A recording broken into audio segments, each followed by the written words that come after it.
जी entries का chapter हम लोगों ने स्टार्ट किया था। कल आप लोगों ने बेसिक एंट्रीज वगैरह लिखवाई थी कि एंट्रीज क्या पास हुआ करेंगी। अभी मैंने आप लोगों ने ग्रुप में क्वेश्चन शेयर किया है, ज़रा वो निकाल लीजिएगा।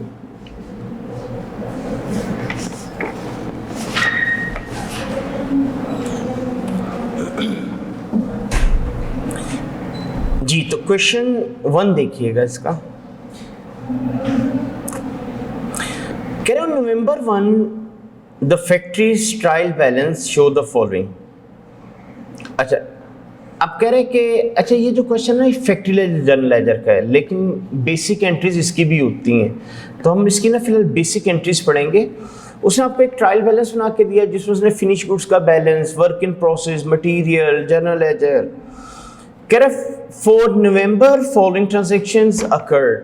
Number 1 material purchase on account. कह रहे मटीरियल आप लोगों ने खरीदा।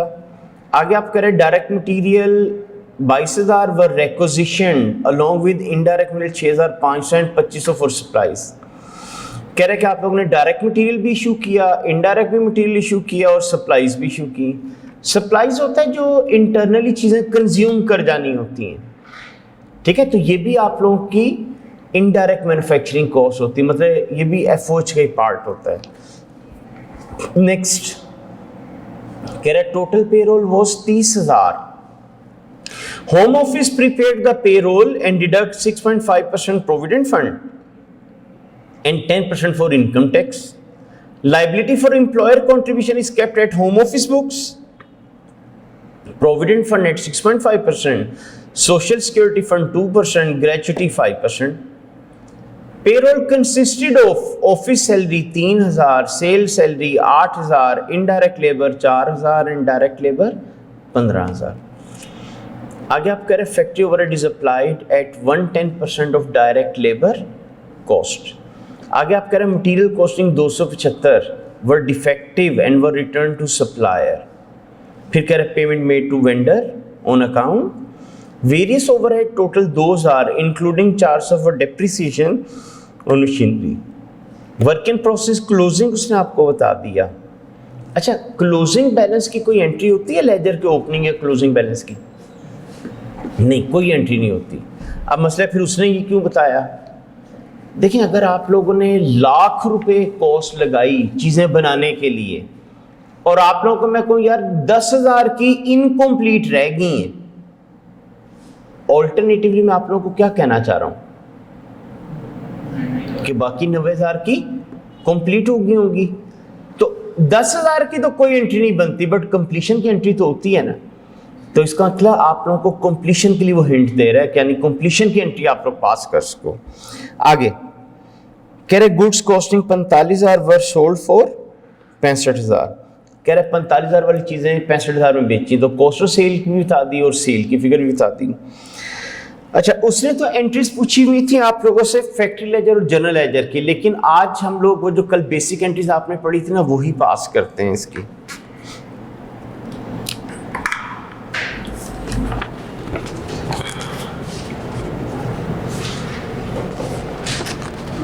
ठीक है, तो ये इसकी नॉर्मल या बेसिक एंट्रीज हैं, वही मैं पास करने लगा।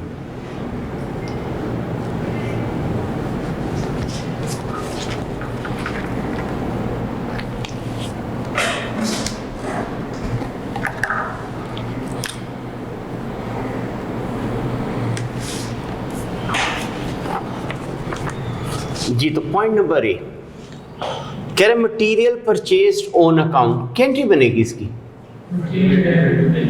हाँ जी, मटीरियल डेबिट और अकाउंट्स पेएबल या क्रेडिटर क्रेडिट। ठीक है, बैंक क्यों नहीं लिखा?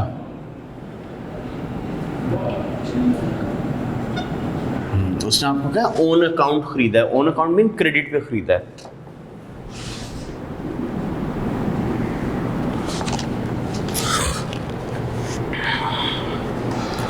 उसका कह रहे डायरेक्ट मटेरियल 22,000 का, इनडायरेक्ट मटेरियल 6,500 का और 2,500 की कहता है सप्लाईज भी आप लोगों की हैं। तो मटेरियल इशू करने की एंट्री क्या होती थी? वर्क इन प्रोसेस डेबिट, इसमें आता था डायरेक्ट मटेरियल और वो है आपका 22,000। Then FOH control debit. अच्छा, इसमें 6500 और 2500 यानी 9000, और मटेरियल आपका एसेट था, कम हो जाएगा तो क्या कर देंगे, क्रेडिट 31।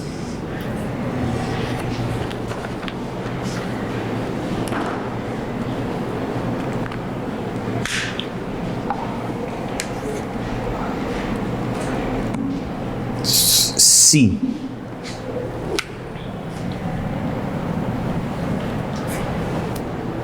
आप लोगों ने कहा था पे रोल यानी लेबर की आपका ने कहा था कम से कम 3 और ज़्यादा 4 एंट्रीज होती हैं। जो चौथी एंट्री है ना, वो एम्प्लॉयर कंट्रीब्यूशन की है। अगर उसका उसने डेटा दिया तो पास करेंगे, वरना नहीं। तो इस क्वेश्चन में उसने आपको एम्प्लॉयर कंट्रीब्यूशन बताई हुई है, इसमें आपको एंट्री पास करनी पड़ेगी। तो इसमें हमारी लेबर की 4 एंट्रीज बनेंगी। तो पहली एंट्री आपने लिखवाई हुई थी पे रोल डेबिट, और जो इनकी तनख्वाह से आप डिडक्शंस करोगे, ठीक है। अब उसने आपको क्या कहा था कि एक प्रोविडेंट फंड काट लेना,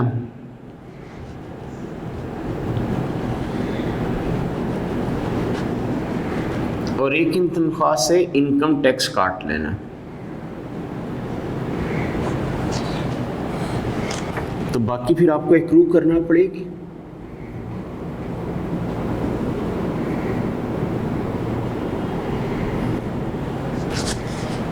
टोटल पेरोल कितनी बता रहा है, 30,000। तो पेरोल डेबिट होगी 30,000 से। अच्छा, कह रहे इसका जो 6.5% वो फिका टैक्स प्रोविडेंट फंड होगा। तो 30,000 का 6.5% देखिए कितना बनता है,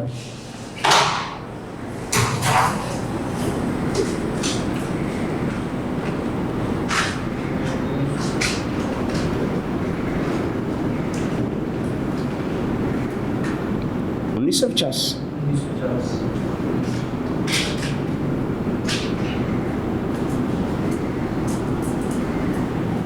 इनकम टैक्स आपको कहता है 10%, तो 30,000 का 10% 3,000, तो बाकी जो बचा 25050, ठीक है। बैलेंसिंग फिगर चली जाएगी एक्रूड पेरोल को, ठीक है। पेरोल का 6.5% लिया तो प्रोविडेंट फंड आ गया, 30,000 का 10% लिया तो इनकम टैक्स आ गया, 30,000 में से दोनों माइनस किए, जो बाकी बचा वो एक्रूड पेरोल। अच्छा, हमने पूरा क्वेश्चन पढ़ लिया। कहीं उसने आगे जाके कहा था लेबर की पेमेंट होगी। अगर उसने कहीं आगे जाके कहा था लेबर की पेमेंट हो गई, तो फिर मैं पेमेंट की एंट्री यहां ना करता, फिर मैं उस जगह जाके करता। लेकिन हमने पूरा क्वेश्चन पढ़ा, जिक्र तो आया कोई नहीं, तो फिर इधर ही एंट्री डाल दीजिएगा।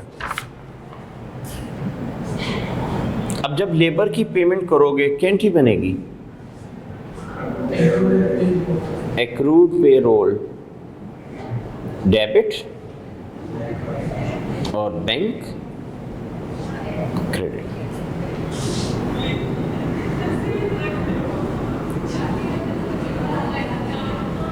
ठीक है, तो 25050।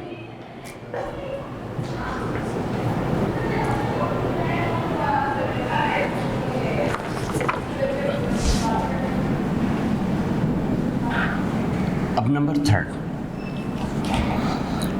आपका ने कहा था डिस्ट्रीब्यूशन की एंट्री किया करना। डिस्ट्रीब्यूशन में आपका ने कहा था जो डायरेक्ट लेबर होगी वो हम वर्क इन प्रोसेस को डेबिट करेंगे, जो इनडायरेक्ट लेबर होगी एफओएच कंट्रोल, जो सेल्समैन की होगी वो सेलिंग एक्सपेंस, जो ऑफिसर की होगी वो एडमिन एक्सपेंस, और फिर हम क्रेडिट कर देंगे पेरोल को। अच्छा, उसने आपको कहा था इसमें डायरेक्ट लेबर है आप लोगों की कितना, 15,000, इनडायरेक्ट लेबर है 4,000, सेल्समैन की सैलरी है 8,000, ऑफिसर्स की सैलरी है 3,000, इस तरह आपका बन गया 30,000। तो ये 3 एंट्रीज तो आपका ने कहा था हर क्वेश्चन में कीजिएगा, लेकिन जो चौथी एंट्री है वो मैंने आपका था सब्जेक्ट टू इंफॉर्मेशन होगी। अगर उसने दी है तो कर दें, वरना ना करें। अब यहाँ पे चूंकि उसने आपको दे दी एम्प्लॉयर कंट्रीब्यूशन, आपका ने कहा था एम्प्लॉयर इन चारों तरह के वर्कर के लिए कंट्रीब्यूशन करता है, लेकिन उसकी जो कंट्रीब्यूशन डायरेक्ट और इनडायरेक्ट वर्कर के लिए होती है वो हमारा इनडायरेक्ट एक्सपेंस होता है। और इनडायरेक्ट मैन्युफैक्चरिंग एक्सपेंस हम किसको डेबिट किया करते हैं? FOH control. जो सेल्समैन के लिए कंट्रीब्यूशन होगी, जो ऑफिसर के लिए कंट्रीब्यूशन होगी, और बाकी आपका ने कहा था जिस चीज की कंट्रीब्यूशन उसको क्रेडिट कर दो। अब उसने आपको क्या कहा था कि प्रोविडेंट फंड,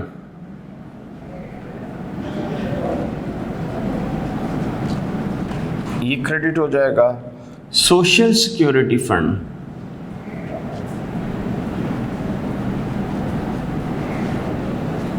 ये क्रेडिट हो जाएगा, ग्रेच्युटी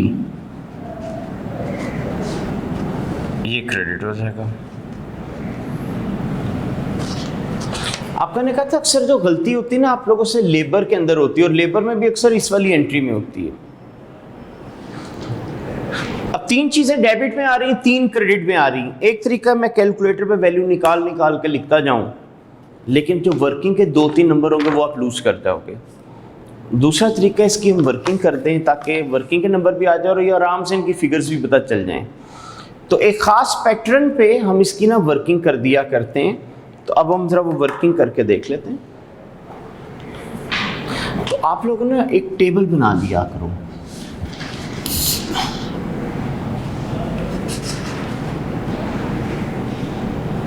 अब देखिए आप लोग पी फंड के अंदर कंट्रीब्यूशन कर रहे हो at the rate 6.5%, social security fund at the rate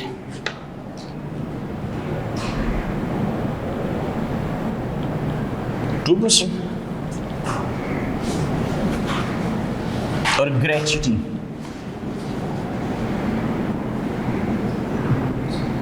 at the rate 5%, और इनका टोटल इधर आ जाएगा जी। हमने जो कंट्रीब्यूशन करनी FOH कंट्रोल के लिए,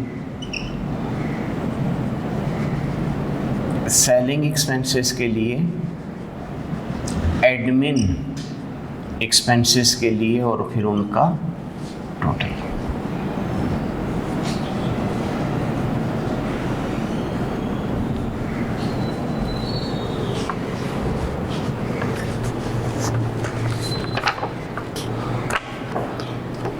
आपको ने कहा था जो डायरेक्ट वर्कर और इनडायरेक्ट वर्कर के लिए कंट्रीब्यूशन करोगे ना वो FOH में आना है। देखिए डायरेक्ट वर्कर के लिए आप कितना कंट्रीब्यूट कर रहे थे? 15,000, और इनडायरेक्ट वर्कर के लिए 4, टोटल कितना बनता है? तो ये कैलकुलेशन 19,000 पे करेंगे, सेलिंग के लिए 8,000 पे करेंगे, एडमिन के लिए 3,000 पे करेंगे। ये आपके याद रहे उसके लिए मैंने फिगर साथ लिख दी हैं। अब 19,000 का 6.5% देखें, 1235, 19,000 का 2% 380, 5% 950, इन तीनों का टोटल कर रहे हैं।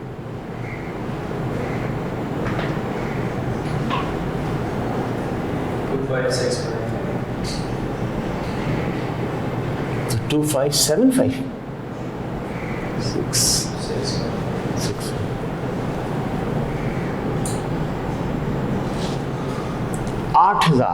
8,000 का 6.5%, 520, और 8,000 का 2% 160, और ये 400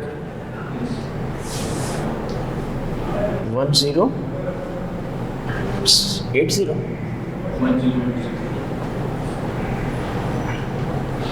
अब 3000 का 6.5%, 195, 3000 का 2%, 60, और ये 150, 415, 405। यस। अच्छा, अब पी फंड के कॉलम का टोटल कर लें।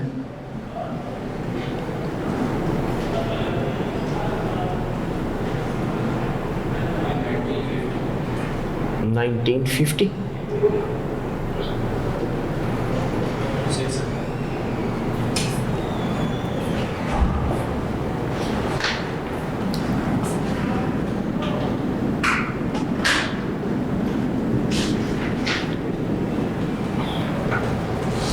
अच्छा,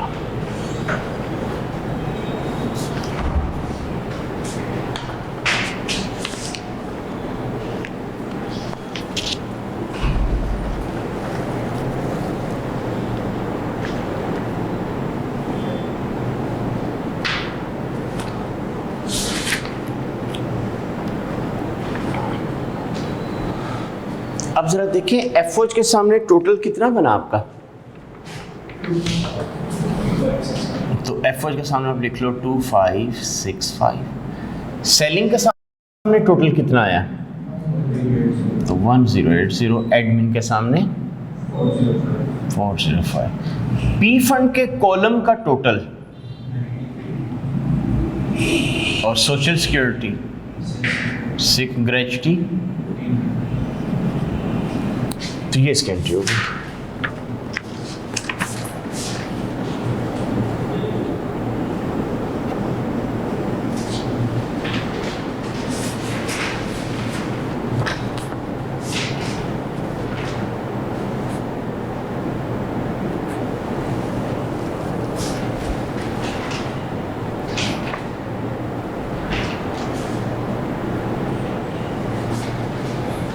तो ये आपने कहा था लेबर की मिनिमम 3 और मैक्सिमम 4 एंट्रीज हुआ करती हैं।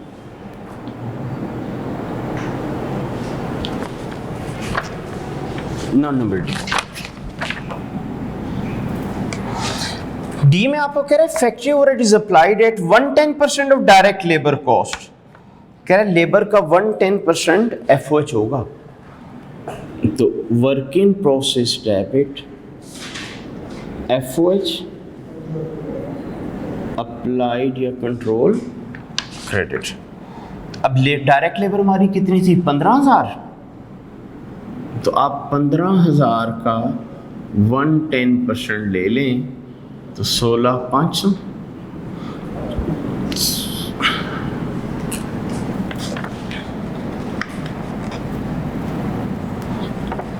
नंबर ई कह रहा material costing 275 were defective and return to supplier. कह रहा 275 का मटीरियल खराब निकला, हमने सप्लायर को वापस कर डाला। तो हाँ जी, तो डेबिट किसको करेंगे, हाँ जी।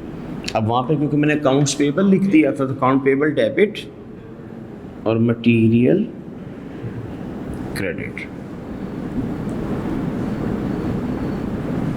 275। Next payment made to vendor 31,500। कह रहे क्रेडिटर को पेमेंट कर दी, क्या एंट्री बनेगी, क्रेडिटर यानी accounts payable debit bank credit.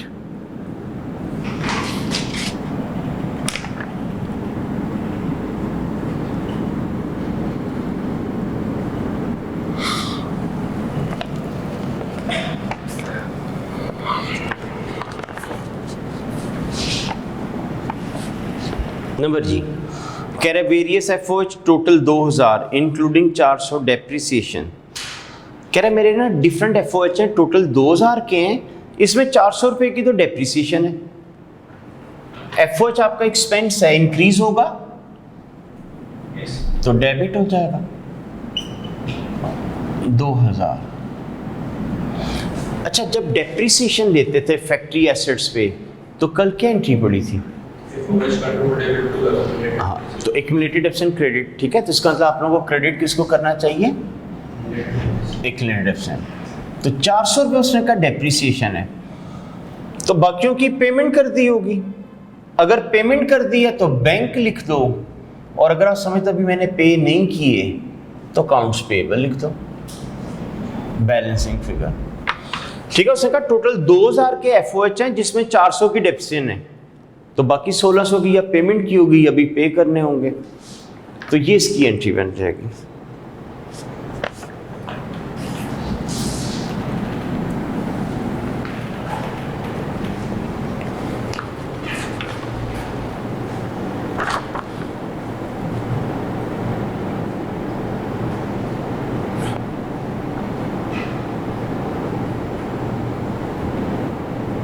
Next number 8 कह रहे वर्क इन प्रोसेस क्लोजिंग 4000। अच्छा, अब आपको तक क्लोजिंग की तो एंट्री कोई नहीं होती, लेकिन हम इसका अकाउंट बनाते हैं तो देखते हैं चीजें कंप्लीट कितने की हुई। तो working number 2, work in process account जी, एसेट है ब्रॉड डाउन, डेबिट साइड पे आएगा, तो ऊपर उसने ट्रायल में दिया हुआ है 7800। अब इन एंट्रीज को देखते जाएं, जहां जहां वर्क इन प्रोसेस डेबिट या क्रेडिट हुआ है वो इसमें लिखें। तो पहली में तो नहीं आया, दूसरी में आ गया, तो डेबिट साइड पे लिखें मटेरियल के नाम से 22000, तीसरी में भी नहीं आया, चौथी में भी नहीं आया, पांचवी में फिर डेबिट हो गया, पेरोल के नाम से 15,000, ठीक है। उसके बाद ये वाली एंट्री में नहीं आया, डी में आया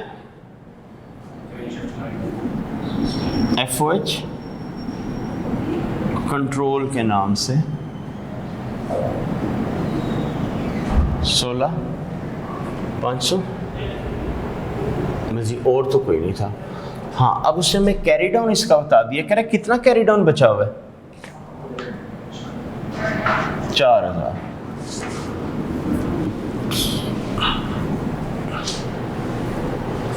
तो फिर कितने की चीजें कंप्लीट होगी निकाल सकते हैं? आपको पता है वर्क इन प्रोसेस चीजें कहां ट्रांसफर होकर जाती हैं? फिनिश गुड्स में। इसका कितना? 57300।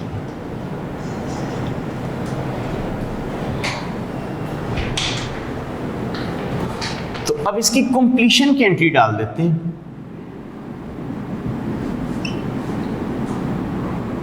फिनिश्ड गुड्स डेबिट, क्रेडिट किसको कर देंगे? Work in process.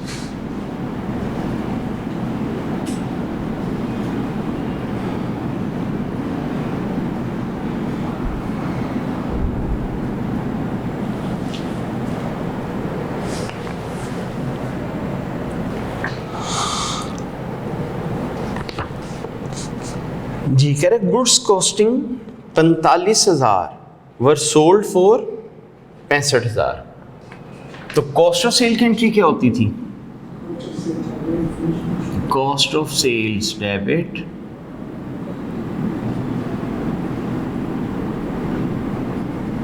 और फिनिश्ड गुड्स क्रेडिट 45,000। और फिर उसने कहा इनको सेल कर दिया 65,000 में, तो अगर तो पैसे मिल गए फिर तो बैंक डेबिट हुआ होगा, और अगर उधार बेची है तो अकाउंट्स रिसीवेबल डेबिट हुआ होगा और सेल्स क्रेडिट।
जी हो गया।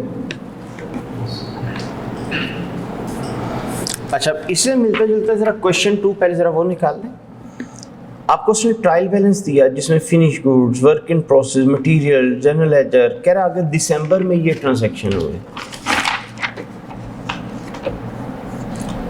कह रहा material purchased on account, material आप लोगों ने खरीदा, कह रहे डायरेक्ट मटेरियल 67,000 का, were requisition along with indirect material 10,000, material issue किया डायरेक्ट भी और इनडायरेक्ट भी। कह रहे total payroll was 37,900, home office prepare payroll and deduct 6.5% provident fund, 10% for income tax. आगे कह रहे liability for employer contribution is kept at home office books, provident fund 6.5%, social security 2%, gratuity 5%। The payroll consisted of office salary, sales salary, indirect labor or direct labor. नीचे आपको कह रहे हैं factory overhead is applied at 50% of direct labour cost. Next कह रहे हैं material costing 950 were defective and were return to supplier. अब material खराब निकला, वापस कर दिया। Payment made to vendor on account 55,000। Various factory overhead expenses total 32,000। कह रहे goods completed amounting to 80,000। Total कह रहा the total of work in process. अच्छा, यहाँ पे देखिए उसने आपको क्या कहा था कि 4,000 की चीजें इनकम्प्लीट रह गई, तो मैंने क्या किया, मैंने कहा बाकी कंप्लीट होगी होंगी। इस क्वेश्चन में क्या कहते हैं 80% चीजें कंप्लीट हो गई। अब वो कैसे निकालूंगा, पहले आप डेबिट साइड का टोटल कर लोगे। अज्यूम करता हूं 10,000 रुपये आ गया, कह रहे इसका 80% चीजें कंप्लीट हो गई, तो 10,000 का 80% कितना बनेगा 8,000। तो 8,000 आप फिनिश गुड में लिख देना, बाकी 2,000 कैरी डाउन आ जाएगा। ठीक है, तो इस क्वेश्चन में उसने क्या किया, बजाय इसके कहता है 4,000 की इनकम्प्लीट है, वो कहता है 80% चीजें बन गई। तो आप पहले अकाउंट बनाइएगा, इसका जो भी टोटल आएगा उसका 80% इसको, 20% इसको डाल दीजिएगा। लास्ट में आपको कह रहे हैं कि goods costing 1,14,000 were sold to customer at a margin of 25%। Margin sale पे बेस करता है कॉस्ट में, सेल। तो अगर 25% मार्जिन है तो ये कॉस्ट कितने परसेंट है 75। ठीक है, तो उस 75 की फिगर पता है तो उसकी बेस पे 100% निकाल सकते हैं। ठीक है, तो हम क्या करेंगे 1,14,000 डिवाइडेड बाय 75 मल्टीप्लाई बाय 100। तो यहां से आपका सेल की फिगर भी निकल आएगी और आपको कह रहे हैं इसकी भी आपने एंट्रीज पास करनी। ठीक है, तो आपने भी अभी इसकी भी ना ऐसे ही करनी है, बेसिक वाली। अच्छा, आप लोग जब ये एंट्रियां करोगे ना घर पे, तो आपने उसी तरह 3 कॉलम बना लेने और ये बेसिक में कर दीजिएगा। ठीक है, क्योंकि अभी मैंने आपको फैक्ट्री जर्नलाइजर नहीं कराया, तो उसके अंदर फिर उसका यूज आएगा।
concept of factory ledger and general ledger.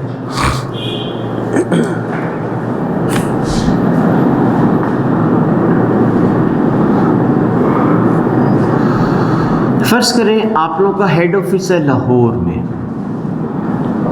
और आप लोगों की जो फैक्ट्री है वो है मुल्तान में।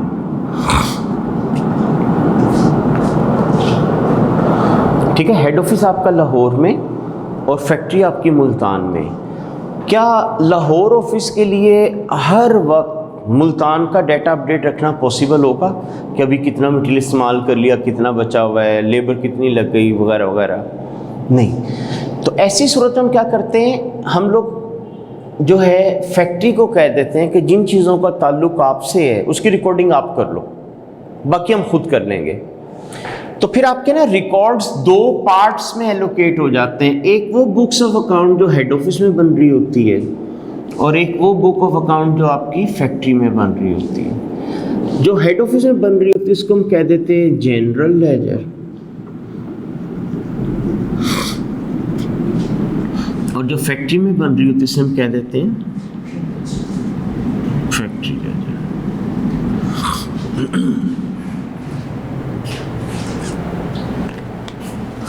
तो ये आपका ना कॉन्सेप्ट आ जाता है, concept of factory ledger and general laser.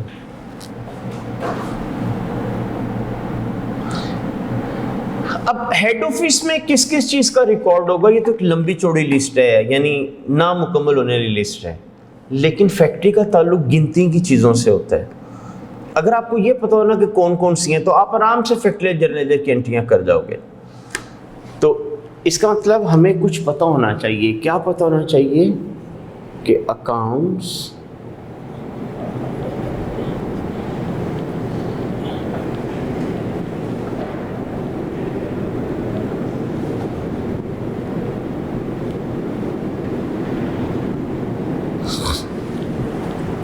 To be maintained in factory.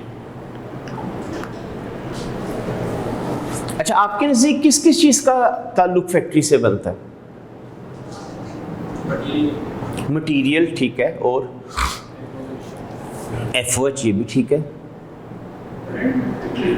हाँ, जो फैक्ट्री के ओवरहेड्स हैं ये भी हो गया। और कोई? हाँ, वो ओवरहेड्स में आ गया ना। वर्क इन प्रोसेस, ठीक है, ये भी तो फैक्ट्री को ही पता होता है ना कितनी चीज़ें इनकम्प्लीट पड़ी हैं। और किस चीज़ का? फिनिश गुड, ये भी फैक्ट्री को ही पता होता है चीज़ें बन कितने की गई। तो ये जो अकाउंट्स है ना ये आपके फैक्ट्री में बनते हैं। अब क्या क्या? मटीरियल,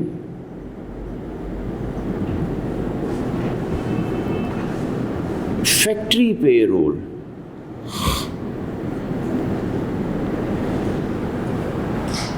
फैक्ट्री पेरोल का क्या मतलब होगा?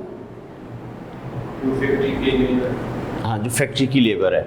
देखिए, डायरेक्ट और इनडायरेक्ट कहाँ लग रही होती? फैक्ट्री में लग रही होती ना। फैक्ट्री को ये तो नहीं पता होगा सेलमैन की सैलरी कितनी है, आपके ऑफिसर्स की सैलरी कितनी है, लेकिन उसको ये पता है जो डायरेक्ट वर्कर है उनकी सैलरी कितनी बन रही है, इनडायरेक्ट की कितनी। अच्छा, अब एफओएच आपको पता है, कल मैंने कहा था एफओएच कंट्रोल भी बन सकता है और एफओएच अप्लाइड भी हो सकता है। वर्क इन प्रोसेस हो सकता है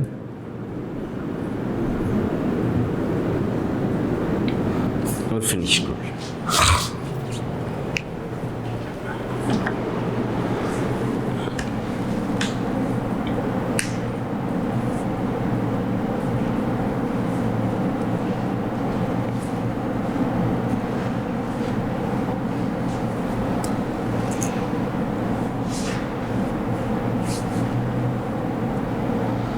तो इन 6 का ताल्लुक बनता है फैक्ट्री के साथ। इसके अलावा अगर कोई होगा ना तो क्वेश्चन में बता देगा। जैसे एक आधे क्वेश्चन में उसने कहा था कि कॉस्ट ऑफ सेल का रिकॉर्ड फैक्ट्री रखती है, तो फिर हम इधर वो भी ले आएंगे। अदरवाइज ये 6 ही होते हैं। ठीक है, जो आपके element of cost of production है वो, और जो इन्वेंट्री के अकाउंट्स हैं। तो अगर आप लोग को ये 6 की लिस्ट याद हो और बेसिक एंट्रीज आपको याद हो तो फिर फैक्टरियल जर्नल लेजर आराम से हो जाएगा। ठीक है, तो आज आप लोगों ने जस्ट क्वेश्चन 2 की बेसिक एंट्रीज कर लेनी है और ये लिस्ट एक याद कर लीजिएगा। तो कल आप देखेंगे फिर 15-20 मिनट में इंशाल्लाह इजीली फैक्टरियल जर्नल लेजर की एंट्रीज कंप्लीट हो जाएंगी। लेकिन उसके लिए एक तो एंट्रीज आनी चाहिए बेसिक वाली और 6 की लिस्ट याद होनी चाहिए। तो कल मैं आपको तरीका समझाऊंगा कि कैसे हम उसको फैक्टरियल जर्नल लेजर में कन्वर्ट कर दिया करेंगे। ठीक है, तो कल इंशाल्लाह हम इसको आगे कंटिन्यू करेंगे फैक्टरियल जर्नल लेजर के पॉइंट से।